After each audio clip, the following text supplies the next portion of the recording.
ಎಲ್ರಿಗೂ ನಮಸ್ಕಾರ. Welcome back to mixed meal with Mahalakshmi YouTube channel. ಅವರೆಕಾಯಿ ಸೀಸನಲ್ಲಿ ಈ ಥರ ಇಟ್ಕಿದ ಅವರೆಕಾಳು ಸಾಂಬಾರು ತಿಂದಿಲ್ಲ ಅಂದರೆ ನಿಜವಾಗ್ಲೂ ನೀವೇನೋ ಮಿಸ್ ಮಾಡ್ಕೊಂಡ್ರಿ ಅಂತ. ಕಡಿಮೆ ಸಮಯದಲ್ಲಿ ಜಾಸ್ತಿ ಮಸಾಲೆ ಯೂಸ್ ಮಾಡದೆ ಹೇಗೆ ಮಾಡೋದು ಅಂತ ತಿಳಿಸ್ಕೊಡ್ತಾ ಇದ್ದೀನಿ. ಹಾಗಾದರೆ ರೆಸಿಪಿ ಸ್ಟಾರ್ಟ್ ಮಾಡೋಣವಾ?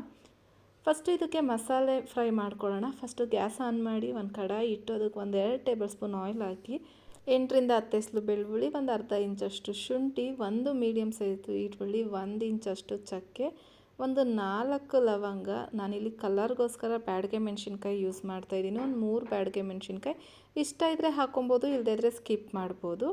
ಇದನ್ನೆಲ್ಲ ನೀಟಾಗಿ ಫ್ರೈ ಮಾಡ್ಕೊಳ್ಳೋಣ. ಬ್ಯಾಡಗೆ ಮೆಣಸಿನ್ಕಾಯಿ ಹಾಕೋದು ಸ್ವಲ್ಪ ಕಲರ್ ಚೆನ್ನಾಗಿ ಬರುತ್ತೆ, ರೆಡ್ಡಿಶ್ ಕಲರ್ ಆಗಿ ಅಂತ. ಬೇಡ ನಮಗೆ ಸಾಂಬಾರು ಪುಡಿಯಲ್ಲೇ ಕಲರ್ ಇದೆ ಅಂತ ಅಂದರೆ ಬ್ಯಾಡಗೆ ಮೆಣಸಿನ್ಕಾಯಿ ಸ್ಕಿಪ್ ಮಾಡ್ಕೊಳ್ಳಿ.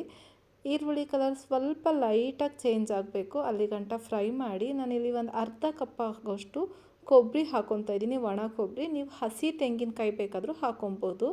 1 ಟೇಬಲ್ ಸ್ಪೂನ್ ಆಗೋಷ್ಟು ಗಸಗಸೆ ಹಾಕೋದ್ರಿಂದ ಫ್ಲೇವರ್ ಸೂಪರಾಗಿರುತ್ತೆ.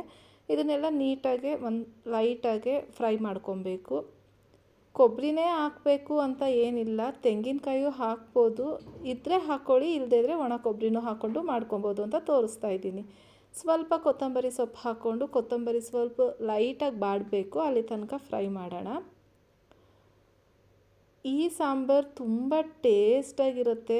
ಮನೇಲಿ ಮಾಡ್ತಾಯಿದ್ರೆ ಘಮ ಘಮ ಅಂತ ಸ್ಮೆಲ್ ಬರುತ್ತೆ. ಒಂದ್ಸಲ ಟ್ರೈ ಮಾಡಿ ನೋಡಿ, ಸೂಪರಾಗಿರುತ್ತೆ. ಈ ಥರ ಲೈಟಾಗಿ ಕೊತ್ತಂಬರಿ ಸೊಪ್ಪೆಲ್ಲ ಬಾಡಿದ್ಮೇಲೆ ಅಂದರೆ ಬಿಸಿ ಆದಮೇಲೆ ಫ್ಲೇಮ್ ಆಫ್ ಮಾಡಿ ಇದನ್ನು ಕಂಪ್ಲೀಟ್ಲಿ ತಣ್ಣಗಾಗೋಕ್ಕೆ ಬಿಡೋಣ. ತಣ್ಣಗಾದಮೇಲೆ ಒಂದು ಚಿಕ್ಕ ಮಿಕ್ಸಿ ಜಾರ್ಗೆ ನಾವು ಫ್ರೈ ಮಾಡಿರೋಂತಹ ಮಸಾಲೆನ ಹಾಕ್ಕೊಂಡು ನಾನಿಲ್ಲಿ 2 ಟೇಬಲ್ ಸ್ಪೂನ್ ಆಗೋಷ್ಟು ಸಾಂಬಾರು ಪುಡಿ ಹಾಕ್ಕೊತಾ ಇದ್ದೀನಿ. ನಿಮ್ಮ ಖಾರಕ್ಕೆ ಅನುಗುಣವಾಗಿ ನೀವು ಸಾಂಬಾರು ಪುಡಿನ ಯೂಸ್ ಮಾಡ್ಬೋದು. ನೀರು ಎಷ್ಟು ಬೇಕೋ ಅಷ್ಟು ಹಾಕ್ಕೊಂಡು ಫೈನ್ ಪೇಸ್ಟಾಗಿ ರುಬ್ಬಿಟ್ಕೊಬೇಕು. ನೋಡ್ತಾ ಇದ್ದೀರಾ ಎಷ್ಟು ಫೈನ್ ಪೇಸ್ಟಾಗಿ ರುಬ್ಬಿದ್ದೀನಿ ಅಂತ. ಗಂಧ ಬರುತ್ತಲ್ಲ ಆ ಥರ ಫೈನಾಗಿ ರುಬ್ಬಿದ್ರೆ ಟೇಸ್ಟ್ ತುಂಬ ಚೆನ್ನಾಗಿ ಬರುತ್ತೆ ಸಾಂಬಾರ್ದು. ಇದನ್ನು ಸೈಡಿಗೆ ಇಟ್ಟು ಕಾಳು ಒಗ್ಗರಣೆ ಮಾಡ್ಕೊಳ್ಳೋಣ. ಫಸ್ಟು ಮತ್ತೆ ಗ್ಯಾಸ್ ಆನ್ ಮಾಡಿ ಕಡಾಯಿ ಇಟ್ಟು ಒಂದು 4ರಿಂದ 5 ಟೇಬಲ್ ಸ್ಪೂನ್ ಆಯಿಲ್ ಹಾಕಿ, ಆಯಿಲ್ ಕಾದ್ಮೇಲೆ ಒಂದು ಅರ್ಧ ಟೇಬಲ್ ಸ್ಪೂನ್ ಸಾಸಿವೆ ಚಿಟಪಟ ಅಂತ ಸಿಡಿದ್ಮೇಲೆ ಒಂದು ಅರ್ಧ ಈರುಳ್ಳಿ ಮೀಡಿಯಮ್ ಸೈಜ್ದು ಸ್ಲೈಸಾಗಿ ಕಟ್ ಮಾಡಿ ಹಾಕ್ಕೊಳ್ಳಿ. ಒಂದು 4 ಎಸ್ಲು ಬೆಳ್ಳುಳ್ಳಿ. ಬೆಳ್ಳುಳ್ಳಿ ಹಾಕೋದ್ರಿಂದ ಫ್ಲೇವರ್ ತುಂಬ ಚೆನ್ನಾಗಿರುತ್ತೆ. ಒಂದು ಕಡ್ಡಿ ಕರಿಬೇವಿನ ಸೊಪ್ಪು ಹಾಕ್ಕೊಂಡು ಈ ಒಗ್ಗರಣೆನ ನೀಟಾಗಿ ಫ್ರೈ ಮಾಡ್ಕೊಳ್ಳೋಣ. ಒಗ್ಗರಣೆ ಫ್ರೈ ಆದಮೇಲೆ ಒಗ್ಗರಣೆಗೆ ಕಾಳು ಸೇರಿಸಿ ಈರುಳ್ಳಿ ಜೊತೆ ಕಾಳನ್ನ ಫ್ರೈ ಮಾಡಬೇಕು. ಕಾಳಲ್ಲಿರೋ ರಾಸ್ ಮೇಲೆಲ್ಲ ಕಂಪ್ಲೀಟ್ಲಿ ಹೋಗಬೇಕು. ನಾನಿಲ್ಲಿ ಒಂದು ಅರ್ಧ kg ಆಗೋಷ್ಟು ಇದ್ಕಿದ ಅವರೆಕಾಳನ್ನ ತೊಗೊಂಡಿದ್ದೀನಿ. ಈರುಳ್ಳಿ ಜೊತೆ ಚೆನ್ನಾಗೇ ಫ್ರೈ ಮಾಡಿ. ನಿಮಗೆ ಗೊತ್ತಾಗುತ್ತೆ ಕಾಳು ಉರಿತಾ ಇರಬೇಕಾದ್ರಲ್ಲಿ ಅದರಲ್ಲಿರೋ ರಾಸ್ ಮೇಲೆ ಎಷ್ಟಿದೆ ಅಂತ. ಕಂಪ್ಲೀಟ್ಲಿ ಹೋದಾದಮೇಲೆ ಒಂದು ಮೀಡಿಯಮ್ ಸೈಜ್ದು ಟೊಮ್ಯಾಟೊ, ಬೇಕು ಅಂದರೆ ಆಲೂಗೆಡ್ಡೆ ಹಾಕ್ಕೊಬೋದು, ಇಲ್ಲಾಂದರೆ ಸ್ಕಿಪ್ ಮಾಡ್ಬೋದು. ಕಾಳು ಜಾಸ್ತಿ ಇದೆ ಅಂತಂದರೆ ಆಲೂಗೆಡ್ಡೆ ಹಾಕ್ಕೊಬೇಡಿ. ಕಾಳು ಸ್ವಲ್ಪ ಕಡಿಮೆ ಇದೆ ಅಂದರೆ ಆಲೂಗೆಡ್ಡೆ ಹಾಕ್ಕೊಂಡು ಮಾಡ್ಕೊಳ್ಳಿ. ಯಾಕಂದರೆ ಬದನೆಕಾಯಿನೂ ಹಾಕ್ಕೊಬೋದು. ಆಲೂಗೆಡ್ಡೆ ಬದನೆಕಾಯಿ ಎಲ್ಲ ನೀಟಾಗಿ ಫ್ರೈ ಆದಮೇಲೆ ನಾವು ರುಬ್ಬಿರೋ ಅಂತಹ ಮಸಾಲೆನ ಸ್ವಲ್ಪ ಪ್ರಮಾಣದಲ್ಲಿ ಹಾಕ್ಕೊಂಡು ಕಾಳು ಜೊತೆ ಚೆನ್ನಾಗಿ ಫ್ರೈ ಮಾಡೋಣ. ಬರೀ ಮಸಾಲೆ ಹಾಕಿದ್ರೆ ತಳ ಅಂಟುತ್ತೆ. ಸೊ ಸ್ವಲ್ಪ ಒಂದು ಅರ್ಧ ಗ್ಲಾಸಷ್ಟು ನೀರು ಹಾಕಿ ಚೆನ್ನಾಗೆ ಮಿಕ್ಸ್ ಮಾಡೋಣ. ಯಾಕಂದರೆ ಕಾಳಿಗೆ ಉಪ್ಪು ಖಾರ ಎಲ್ಲ ಹಿಡಿದು ಘಮ ಘಮ ಅಂತ ಸ್ಮೆಲ್ ಬರಬೇಕು. ಅಲ್ಲಿಗಂಟ ಸ್ವಲ್ಪ ಫ್ರೈ ಮಾಡೋಣ.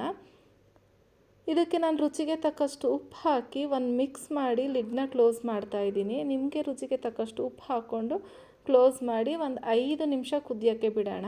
ನೋಡ್ತಾ ಇದ್ದೀರಲ್ಲ ಕುದೀತಾ ಇದೆ, ಘಮ ಘಮ ಅಂತ ಸ್ಮೆಲ್ಲು ಬರ್ತಾ ಇದೆ. ಇವಾಗ ಮಿಕ್ಕಿರೋ ಅಂತಹ ಮಸಾಲೆ ಏನಿದೆಯೋ ಅದನ್ನು ಹಾಕಿ ಕನ್ಸಿಸ್ಟೆನ್ಸಿ ನೋಡಿ ನೀರು ಹಾಕ್ಕೊಂಡು ಇದನ್ನು ಲೋ ಫ್ಲೇಮಲ್ಲೇ ಒಂದು 10ರಿಂದ 15 ನಿಮಿಷ ಕುದಿಸ್ಕೊಂಡ್ರೆ ಯಮ್ಮಿಯಾಗಿರೋಂತಹ ಟೇಸ್ಟಿಯಾಗಿರೋಂತಹ ಇದ್ಕಿದ ಅವರೆಕಾಳು ಸಾಂಬಾರು ರೆಡಿ ಆಗುತ್ತೆ. ನೋಡ್ತಾ ಇದ್ದೀರಾ ಸುತ್ತ ಎಣ್ಣೆ ಬಿಡಬೇಕು. ಈ ಥರ ಎಣ್ಣೆ ಬಿಟ್ಟರೆ ಕಾಳು ಆಲೂಗೆಡ್ಡೆ ಎಲ್ಲ ಚೆನ್ನಾಗೇ ಬೆಂದಿರುತ್ತೆ. ಮಸಾಲೆನೂ ಕಂಪ್ಲೀಟ್ಲಿ ರಾಸ್ ಮೇಲೆ ಹೋಗಿ ಸಾಂಬಾರು ರೆಡಿಯಾಗಿರುತ್ತೆ. ಐ ಹೋಪ್ ಈ ವಿಡಿಯೋ ಇಷ್ಟ ಆಗಿದೆ ಅಂದ್ಕೊತೀನಿ. ಇಷ್ಟ ಆಗಿದರೆ ದಯವಿಟ್ಟು ಲೈಕ್ ಮಾಡಿ, ಶೇರ್ ಮಾಡಿ, ಕಮೆಂಟ್ ಮಾಡಿ. ಸಬ್ಸ್ಕ್ರೈಬ್ ಆಗಿಲ್ಲ ಅಂದರೆ ಪ್ಲೀಸ್ ನನ್ನ ಚಾನಲ್ನ ಸಬ್ಸ್ಕ್ರೈಬ್ ಮಾಡಿಕೊಂಡು ಹೊಸಬ್ರಿಗೆ ಸಪೋರ್ಟ್ ಮಾಡಿ ಅಂತ ಕೇಳ್ತಾ ಇದ್ದೀನಿ. ಇದೇ ಥರ ಸಿಂಪಲ್ ಆ್ಯಂಡ್ ಟೇಸ್ಟಿ ರೆಸಿಪಿಗಾಗಿ ನಮ್ಮ ಚಾನಲ್ನ ವಾಚ್ ಮಾಡಿ. Keep supporting. ಈ ಥರ ಊಟ ಕೊಟ್ಟರೆ ಯಾರು ತಾನೇ ಬಿಡ್ತಾರೆ ಹೇಳಿ. ಹೊಟ್ಟೆ ತುಂಬ ಊಟ ಮಾಡಿ ಖುಷಿಯಾಗಿರಿ. Thank you for watching. Bye.